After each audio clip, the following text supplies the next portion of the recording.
गुरु महाराज रोटी खाने के लिए बैठे थे और माता जी ने थाली में 2 रोटी रख दिया और दादा गुरु आ गए। माता जी को बहुत डांटा और 1 रोटी थाली से निकाल ली। कहा 2 रोटी दे दिया, 2 रोटी खा के भजन करेगा, 1 रोटी खा के भजन करेगा। हे सत्संगी, अगर आपके पत्तल से कोई निकाल दे तो झगड़ा करो, इतना आसान काम नहीं। एक महात्मा थे, महात्मा के यहाँ सत्संग होता था और सत्संग के बाद लोग भंडारा पाने के लिए भंडारे जाते थे। एक बड़े घर की महिला सत्संग में गई, वो भी भंडारे पर जा रही थी, तो रास्ते में एक विकलांग लड़खड़ाता हुआ भंडारे की तरफ जा रहा था। महिला को दया आ गई, बांह पकड़ करके भंडारे में ले गई, अपने बगल में बैठाया, पत्तल परोसा गया, भोजन परोसा गया। वो आदमी जब ऐसे रोटी उठा के मुंह में डालता तो हाथ उसका कांपता, रोटी गिर जाती। तो महिला ने अपने हाथ से उसको भोजन कराया। उसके मुंह से जूठा भोजन उसी पत्तल में गिर जाता था, उसी में लार भी टपकती थी, लेकिन महिला ने बड़ी हिम्मत करके उसको भोजन करा।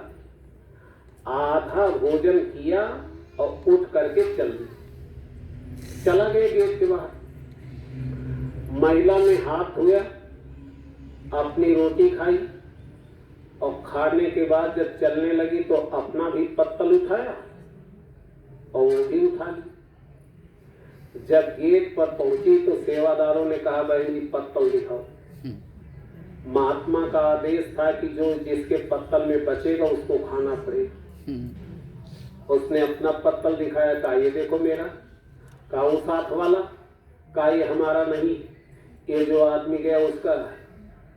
सेवादारों ने कहा, बहन जी गुरु महाराज का आदेश है, जिसके हाथ में पत्तल होगी उसको खाना पड़ेगा, आपको ये खाना पड़ेगा। और उस महिला ने अपने आंखों से देखा था कि उस आदमी की लार उसमें टपकती थी, उसका जूठा गिरता था। वो लड़ गई, 2-4 सेवादार और आ गए। सेवादारों ने कहा, बहन जी गुरु महाराज का आदेश है, भोज किया, आपको खाना पड़ेगा। रो करके उसने खा तो लिया, लेकिन गई गुरु के पास और चरण पकड़ के रोने लगी। कहा, गुरु महाराज आपके दरबार का यही नियम? कहा, क्या हुआ बच्ची? कहा, एक विकलांग आदमी भंडारे जा रहा था, हमने उसकी मदद किया, उसको भोजन कराया और वो अपना भोजन छोड़कर चला आया। निकलते समय हमने उसकी पत्तल उठा लिया और आपके सेवादारों ने उसका जूठा हमको खिलाया। क्या यही आपके दरबार का नियम? महात्मा चुप हुए। तो उस महिला ने जोर देकर कहा, बताओ गुरुजी हमारे साथ ऐसा क्यों हुआ? तब महात्मा ने कहा, बच्ची ये जानना चाहती? कहा देख, तुझसे जाने अनजाने कुछ ऐसे कर्म बन गए, अगला जन्म तुझको सुअर का लेना पड़ता। और बता बच्ची, सुअर का भोजन क्या है? तो बताया उसने। कहा, ये गुरु की दया है और ये संगत की महिमा है कि तू संगत में आती थी, जूठा खिला करके तेरा जन्म काट दिया। हे प्रेमी, इसलिए गुरु दरबार से जो हुक्म आदेश आ जाए यथाशक्ति कर लिया। केवल महात्माओं में वो ताकत होती है जो कर्मों के जाल को खत्म कर सकते हैं, बाकी इस जाल को कोई खत्म करने वाला नहीं है। संतों के अलावा इसको कोई नहीं खत्म कर सकता। कर्म फांस छोटे नहीं, कीर्ति करो उपाय, और सतगुरु मिले तो उबरे, नहीं तो धक्का खाए। इसको कोई नहीं काट सकता है। कर्मों का ऐसा विधान है, कर्मों का ऐसा कानून है। तो ये कर्म कहाँ लिखे जाते हैं और कैसे जीव को भोगना पड़ता, थोड़ा इसको सुनो। इस धरती पर केवल मनुष्य के कर्म लिखे जाते हैं। कोई सांप किसी को काट ले, आदमी मर जाए सांप को पाप नहीं लगेगा, जानवर आपकी पूरी फसल खा जाए जानवर को पाप नहीं लगेगा। आपने किसी का एक दाना खा लिया तो लिखा जाएगा, उस पर ब्याज लगेगा और मैं ब्याज के आपको भोगना पड़ेगा। ये भगवान का कानून है। जब बच्चा पैदा होता है 5 वर्ष तक पाप पुण्य नहीं लिखा जाता है। क्यों? 5 वर्ष होते भगवान की कलम चल जाती और ऐसे कैमरा लगा देते, जितने स्त्री पुरुष बच्चे बच्चियां इस धरती पर 5 वर्ष से ऊपर के हैं सब के ऊपर एक एक कैमरा लगा है।